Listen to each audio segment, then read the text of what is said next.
Bonjour à tous, aujourd'hui on se retrouve pour une nouvelle vidéo sur Torgon New World. Aujourd'hui on va voir les différentes news pour le mois de septembre, c'est-à-dire voir les prochains personnages qui vont sortir, les prochaines mécaniques, les prochains événements, etc. Ça nous permet d'avoir une belle vue globale du mois qui arrive. Alors on se retrouve sur le site de Netmarble, donc dans la catégorie des annonces, enfin Semnotes si vous voulez retrouver. Donc comme d'hab on a Xiaxia, enfin c'est le développeur là qui dit blabla, bref on commence. Donc septembre newsletter, 09 c'est bien pour le mois, pour le bas du passé. On va voir un truc du futur, mais vous savez quoi, direct le 5 mai qu'est-ce qu'on a?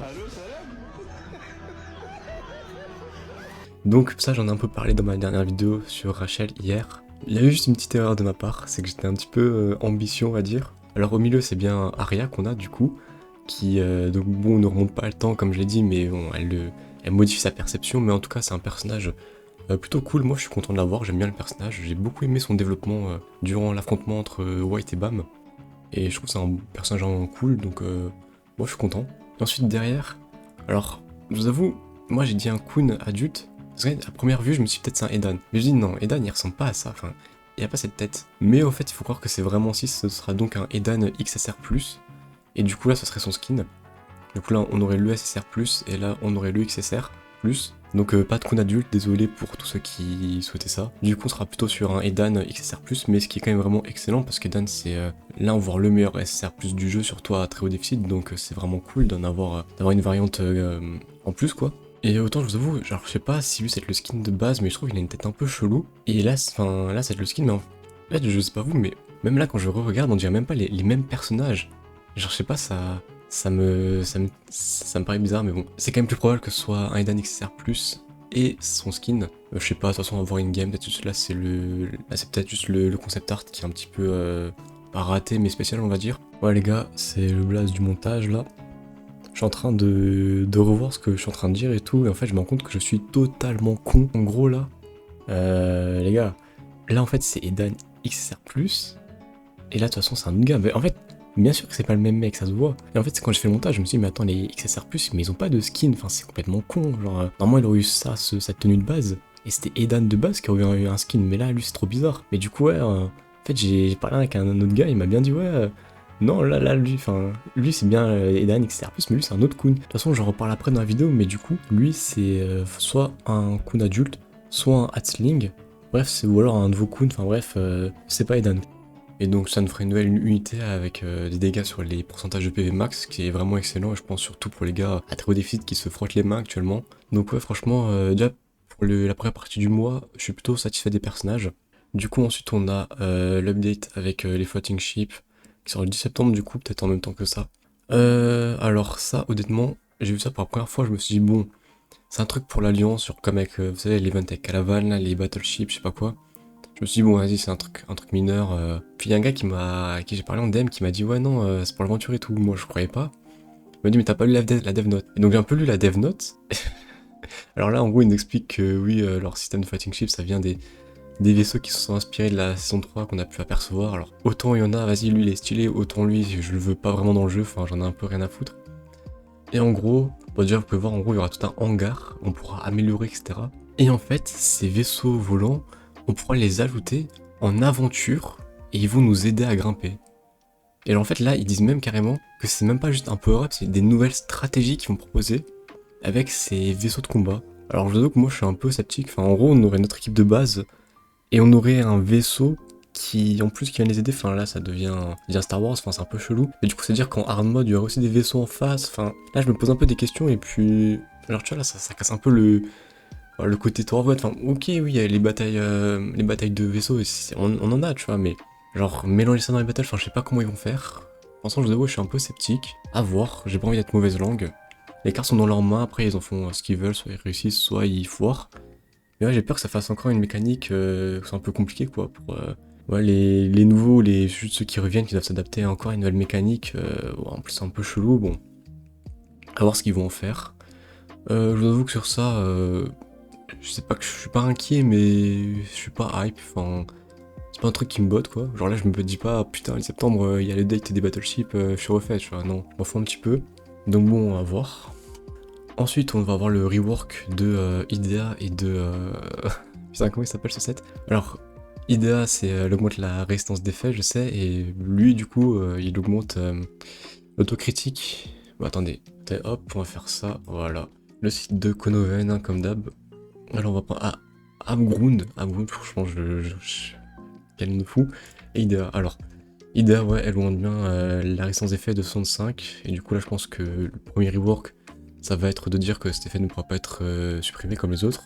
Et du coup, l'effet niveau 4, c'est quand l'utilisateur utilise son ulti, en gros, il va se restaurer 500 d'énergie. Du coup, à voir ce qu'ils vont acheter en plus, s'ils vont modifier ou racheter quelque chose de plus, enfin, on va voir. Et pour Abgrund, ouais. En tout cas, l'artwork est stylé, hein. Critique, ok, ouais, il augmente bien le taux critique de 30% jusqu'à la fin du combat. Ouais, du coup, là, ils vont acheter que on pourra pas le supprimer via une compétence de suppression de debuff, je ne sais quoi. Et du coup, l'effet 4, en gros, il sera en DPV en fonction de son attaque. Et en parallèle, il va augmenter son taux critique de 50% pendant 8 secondes, donc à voir ce qu'ils vont rajouter ou pas. Mais de toute façon, actuellement, c'est des sets qui sont vraiment pas fous, hein. Enfin, c'est des sets qui sont pas du tout joués. Donc, à voir si on va réussir à les rendre méta comme Doris, ou si ça va être un flop comme Mini Wall, on va voir. Et enfin, moi, l'event qui. Alors, moi, ça me hype de fou. Parce que en plus, ça respecte le lore. Pour une fois qu'ils font un truc qui correspond au lore, je suis content. Mais bon, c'est en fin de mois, j'ai un peu le seum 24 septembre, ça va être dans longtemps. C'est l'event des Kuns contre les Harriers. Et ouais, moi, ça me hype, je pense que c'est deux familles que j'aime bien. Puis c'est des familles un peu que tout le monde aime bien. Les Harriers, les Kuns, bref. En vrai, il y a moyen que ce soit stylé, même si en vrai, j'avoue que j'ai un peu peur que ce soit juste un truc comme l'event Yamma contre Yastracha. Bah, en vrai, je pense que ça va être ça. Et juste on choisit un camp. Mais par contre, ce qui est intéressant, c'est que là, on voit au milieu Harrier Ineta. Alors, j'en ai un petit peu parlé dans ma vidéo hier. Mais du coup, vu qu'il est pas dans le jeu actuellement, que c'est un personnage qui est quand même un peu hype, c'est pas non plus un grand personnage, donc je pense qu'il sera SSR max. Mais du coup, on peut déjà avoir l'idée du. Parce que là, ils mettent les premiers personnages. Mais du coup, on peut imaginer que le 24 septembre ou pour la seconde partie, en plus du nouveau SSR, qui peut-être même sera un coup, non, on sait pas. Et là, peut-être, bon, théorie de ma part qui a très peu de chances d'aboutir. C'est vraiment peut-être que là on aurait un Edan XR+, et là comme il se ressemble pas, comme je vous ai dit, etc. Peut-être qu'en fait c'est un Kun adulte, et ce serait lui le SR+, et avec lui on aurait Harry Ineta. Et dans ce cas je vous le dis d'ores et déjà, ça serait le meilleur mois de l'année. Dites-vous que là en vrai, avec l'event des Harriers et des Kun et tout, plus en vrai les personnages qui arrivent de base qu'on connaît, franchement ce mois il me hype plus que l'anniversaire. Enfin, le seul point négatif c'est on va dire, enfin, c'est les sets d'artefacts. Alors peut-être qu'ils seront incroyables, les méta et tout, ok. Mais là, je vous avoue qu'actuellement, c'est pas S7, voilà. Et le truc des battleships, en vrai, je vous avoue que je suis très sceptique. Mais là, le potentiel de cet event, vraiment, En fait, j'ai un peu trop... Je pense que je suis trop d'attente, mais ça va être trop nul, en vrai.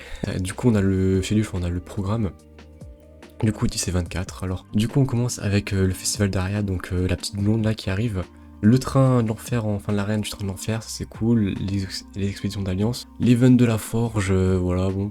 L'augmentation du taux de drop des secret floor, pour sûrement pour le set qui arrive là, bah oui, 10 septembre, du coup on aura ce set qui sera en boosté. La carte de souhait, enfin l'event des cartes de souhait, et le Coliseum, là, enfin les trucs de base quoi, on va pas se mentir. Je pense que si vous avez déjà joué un peu au jeu, vous devez connaître 3 quarts des événements qui arrivent. Enfin dites-vous que là y a rien de nouveau. Et du coup le 24 on a le festival Kun contre Harrier, voilà, Shodan nanana. Du coup je pense que ouais, c'est un truc qu'on doit devoir choisir entre les Kun et les Harrier. Le festival d'automne, le check-in, genre le truc de connexion. La Data Tower, mais en fait ça, Data Tower. Est-ce que attendez, Data Tower. Normalement, Data Tower, ce serait pour l'XSR+. Mais le truc, c'est que normalement, si lui, il arrive... Alors, il arrive pas en même temps qu'Aria. Mais là, je comprends plus rien, là. C'est chelou, leur truc. Parce que là, pour moi... Normalement, t'as Aria qui vient, et en même temps, il y aura Edan XSR+, qui arrive, et genre, comme d'hab, quoi. Et du coup, là, il serait... Non, je comprends pas. Ou alors, Data Tower, ce serait genre pour... le retour des unités SSR Data Tower, genre le coup de lance de glace et... la Anak Spear, enfin la Anak Assassin là, ce serait vraiment cool parce que c'est vraiment des putains de bons SSR, ça fait chier de pas pouvoir les monter. La route des gardiens, ok. Les trucs l'event avec Calaban là pour les alliances et l'event des radiants, bref. Ouais, ça c'est comme d'hab. Et du coup le skin de Arya, voilà. Pour ceux qui vont vouloir lâcher 25€, franchement je vais pas être un bâtard mais je trouve le skin pas très beau, enfin un peu bizarre, le collerette un peu chelou. Bon, voilà, s'il y en a qui veulent lâcher, allez-y, hein, c'est votre argent, faites ce que vous voulez. Donc bon voilà, c'était tout entre guillemets. Voilà un mois qui m'a l'air fort sympathique. Donc comme vous avez dû le remarquer, je suis quand même plutôt assez ouvert, je suis intéressé, le mot m'intéresse, ça a l'air plutôt sympathique, donc à voir ce que les développeurs vont faire. Ouais donc je pense que je suis plutôt hype quand même, ouais non ouais on peut le dire, je suis plutôt ravi de ce qu'ils nous proposent. Après à voir ce que bien sûr ce que ça va donner une game, hein, parce que souvent des fois on s'attend pas à grand chose, au final c'est bien, des fois on s'attend peut-être un peu trop, et c'est pas aussi bien que ce qu'on espérait. Mais bon voilà, n'hésitez pas à me dire ce que vous en pensez, vous en commentaire, si vous allez choisir les Harrier ou les Kuhn. Et sur ce, je vais pas vous embêter plus longtemps. Je vous souhaite une très bonne fin de journée ou soirée, ainsi qu'une belle ascension.